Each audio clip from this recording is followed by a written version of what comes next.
Lingid sa kaalaman ng marami na may mga bansa na biglang naging majority religion ang Catholicism. From being almost zero Catholics ay nag-boom ang dami ng Katoliko sa mga bansang ito. Kamangha-mangha, di ba? Bibilangin natin ang top 5 countries kung saan nangyari itong phenomenon na ito. Ano-ano ang mga bansang ito? Kung proud Catholic ka, sit back and enjoy. At kung di ka proud sa pagiging Katoliko, stick around dahil kapag umabot ka sa top 1, I'm sure magiging proud ka sa religion na ipinasa sa iyo ng inyong mga magulang. Okay, simulan natin sa number 5, CAR. Hindi ito Cordillera Autonomous Region, but Central African Republic. Bansa ito sa Africa na dati ay walang misa, walang pari, pero ngayon majority Christian nation na siya. Around 38% are Catholics. Noong late 1800s, dumating ang mga French Catholic missionaries sa bansang ito, yung mga tinatawag na Spiritans. Hindi sila dumating para manakop, kundi as priests, teachers, and doctors. Pero walang katapusan ang religious war sa bansang ito at ang simbahang Katoliko ay patuloy na nagiging tagapamagitan sa kapayapaan sa bansa under Cardinal Zapalainga. Noong 2015, mismong si Pope Francis na ang pumunta sa bansang ito upang buksan ang Holy Door sa Jubilee of Mercy sa Cathedral of Notre Dame in Bangui. Ito ay sa gitna ng kaguluhan. Kaya kahanga-hanga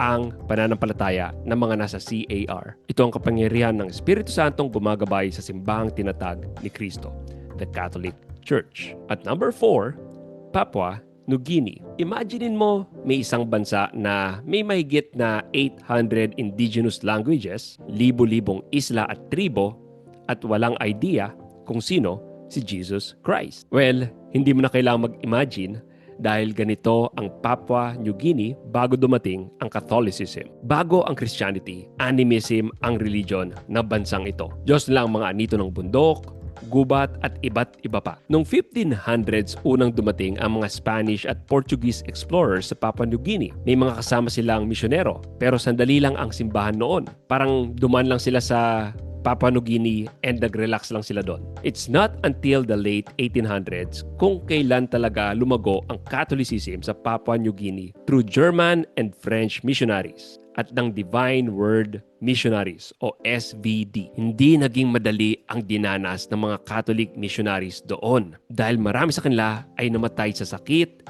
gutom at karahasan from the local resistance. Pero dahil sa pagpupursigi ng mga pari at missionaries, gaya ni Father Gerald Teis, SVD, na nag-aral ng local na wika at hindi tumigil sa misyon, unti-unting niyakap ng mga tribo ang pananampalatayang Katoliko. 95% ngayon ng population ng Papua New Guinea ay Christians. And among the Christians, Catholics ang may pinakamarami, around 26 to 30% of the population, making Catholicism the religion na may pinakamaraming members sa bansa. Ang number 3 ay Rwanda Forever! Wakanda Forever!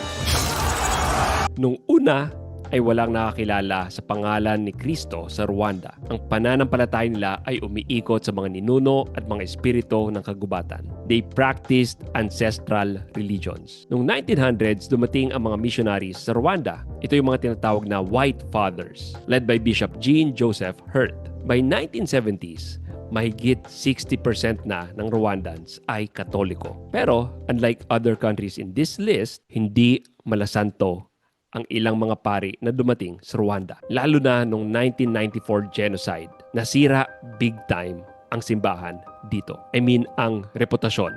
Kasi may mga pari at madre na nagligtas ng buhay, pero may ilan din na sila mismo ang sangkot sa genocide. Tungkol saan ang genocide nito? Ito ay laban ng mga ethnic group sa Rwanda. Ang Tutsi tribe laban sa Hutu at Twa. Anong kinalaman ng simbahan dito? May isang incident sa isang simbahan kung saan nag-take refuge ang 1,500 na Tutsi members. Linaglag sila ng isang local priest sa authorities at binuldoze ang simbahan hanggang sa gumuho. Tapos ang mga local militia ay gumamit ng rifles at machete para patayin ang mga nagtatangkang tumakas. Ito ang role ng ilang mga clergymen at madre sa genocide. Since then, ay constantly na humingi ng tawad ang simbahang Katoliko sa Rwanda. Sabi ni Bishop Felipe Recumba, spokesperson ng Catholic Church sa Rwanda, and I quote, "We apologize for all the wrongs the church committed. We apologize on behalf of all Christians for all forms of wrongs we committed. We regret that the church members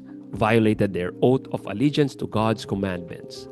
End of quote. Si Pope Francis mismo ay humingi din ng tawad sa president ng Rwanda sa mga ginawa ng clergymen noong 1994 genocide. Pero ganun pa man, nanatiling dominant religion ang Catholicism sa Rwanda at 40% as of 2022. Okay, kung may bago kayong natutunan sa video na ito, baka pwede naman papindot ng subscribe button nandyan sa baba. And while you're at it, pakilike na rin ang video and hit that notification bell. Okay, pagpatuloy na natin. Alam mo ba kung ano itong isa pa sa pinaka-Catholic na bansa sa Africa na patuloy na dumadami ang Katoliko? Ang number 2 country natin ay Burundi. Noong 1879, unang nagtangkang mag-evangelize ang mga Catholic priest sa Burundi. Pero pinatay sila, kaya bumalik sila after a few years. Pero pinatalsik ng slave traders. Pero bumalik sila ulit. Pero mission failed and the priest fled. Kaso gayon pa man, hindi sila sumuko. Noong 1898, dito na itatag ang unang permanent Catholic mission sa Burundi. And during that time, halos walang Katoliko sa bansang ito. Up until 1915, nasa around 0.2% lang ang mga Catholics dito. Ngayon, halos 60% na ang mga Katoliko sa Burundi. Gaya ng ilang bansa sa Africa, utang nila sa Germans and Belgian missions ang paglaganap ng Catholic faith sa Burundi. But more than that, ang dahilan ng paglaganap ng simbahan sa bansa ay dahil sa malakas ang local clergy, active ang youth sa parishes, and yung mga tinayong Catholic schools and hospitals.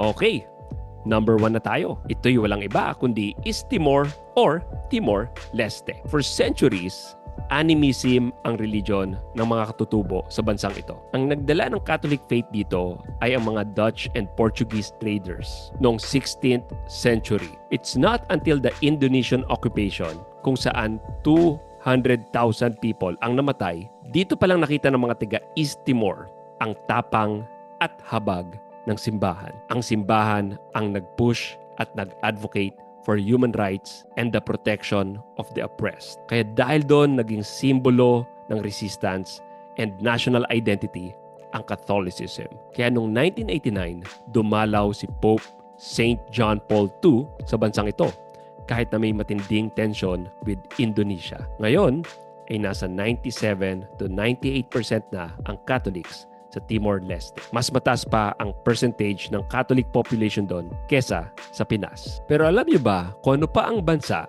na dumadami ang Katoliko nang hindi man lang na-colonize ng Spain o Portugal? Pero sila mismo ang nagdala ng Bible at Christianity sa kanilang bansa. Kung gusto niyo malaman kung ano ang sagot, click niyo lang ang video na ito.